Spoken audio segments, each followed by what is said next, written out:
Saudara, setelah sempat surut, banjir di kawasan permukiman Kebonpala kembali meninggi.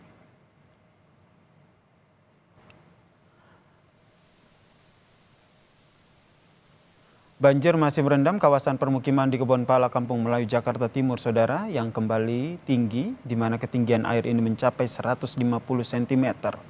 Proses evakuasi pun terkendala, situasi permukiman padat, sehingga menyulitkan perahu karet.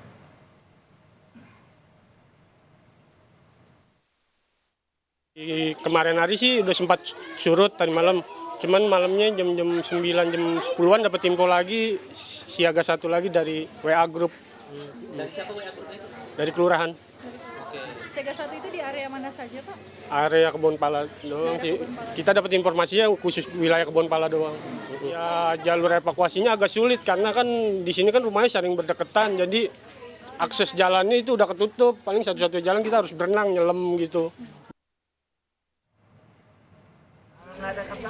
Polisi mengevakuasi seorang lansia yang sedang sakit dengan menggunakan perahu karet, saudara.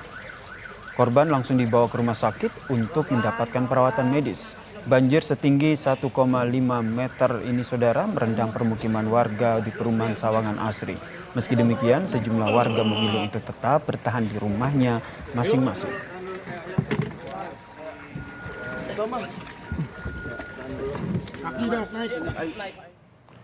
Dan saudara, untuk mengetahui perkembangan dari dampak banjir dan sebenarnya apa upaya modifikasi cuaca untuk meminimalisir curah hujan, kita masih bergabung dengan Kepala Pusat Data, Informasi dan Komunikasi Kebencanaan BNPB, Bapak Abdul Muhari. Selamat petang, Pak.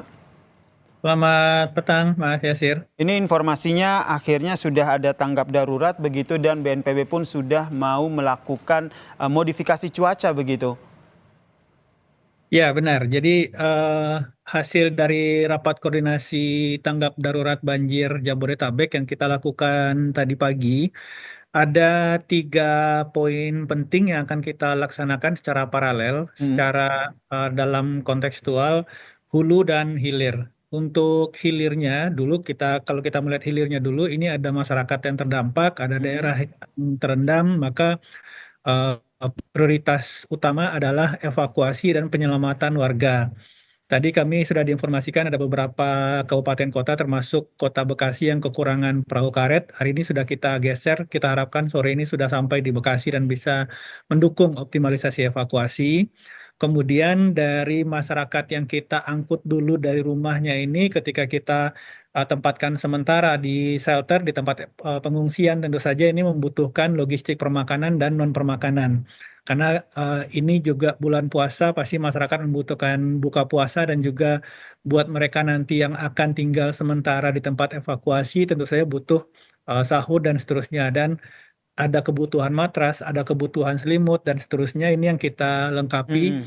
Karena salah satu tempat evakuasi sementara itu adalah gudang logistik BNPB di Jati Asih yang mungkin visualnya beberapa kali terlihat yang dimanfaatkan oleh masyarakat. Ini kita lengkapi supaya logistik makanan dan non permakanan ini terpenuhi dengan baik. Ada 2 hal itu, evakuasi dan pemenuhan logistik warga terdampak. Untuk hulunya sendiri, untuk mengurangi intensitas pemicu bencananya, yaitu intensitas hujannya, per hari ini tadi pagi kita sudah mulai operasi modifikasi cuaca khusus di wilayah Jabodetabek dengan target sasaran di kawasan hulu, jadi kawasan puncak.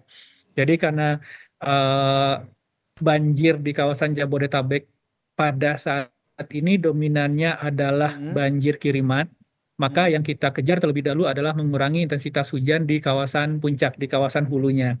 Ini sudah berjalan, kita harapkan ini ada signifikansinya dalam 1 hari ini. Kalaupun misalkan kurang signifikan, maka kita akan tambah lagi armada untuk besok supaya ini benar-benar bisa secara signifikan mengurangi intensitas hujan. Jadi 3 poin ini yang kita lakukan secara bersamaan. Pertama itu mengurangi intensitas pemicu banjirnya.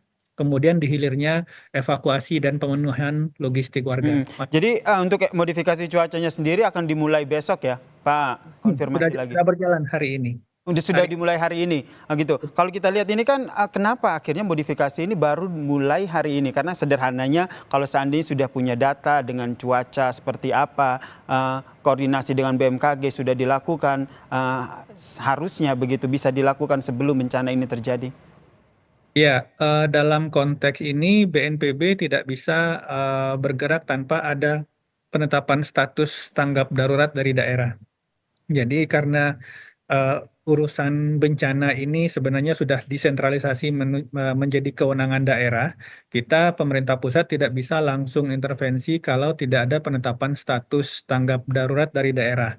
Selama status ini tidak ditetapkan oleh pimpinan daerah, maka asumsinya pemerintah daerah bisa mengatasi kondisi kedaruratan yang berlangsung. Nah, tadi pagi hasil evaluasi kita dalam rakor yang kita laksanakan dipimpin oleh Menko PMK, dihadiri Kepala BNPB, BMKG, Basarnas, dan pimpinan daerah se-Jabodetabek, baru dikeluarkan surat permohonan untuk modifikasi cuaca oleh Kabupaten Bogor dan beberapa kabupaten lain. Ini menjadi dasar justifikasi kami dalam menggunakan anggaran dana siap pakai kita. Karena tentu saja dalam pemanfaatan anggaran kami juga harus transparan, akuntabel sesuai dengan aturan yang berlaku, Mas Yasir.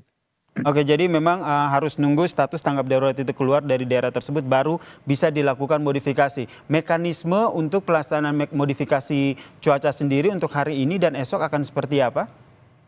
Ya, hari ini kita naik satu sorti dengan membawa 1 ton garam NaCl yang kita coba semai di daerah hulu kawasan puncak. Jadi prinsipnya sebenarnya modifikasi cuaca ini tidak menghilangkan hujan, Mas Yasir. Jadi awan-awan hujan yang ketika dia bertemu satu sama lain ini akan membentuk kumulatif yang menghasilkan intensitas hujan tinggi.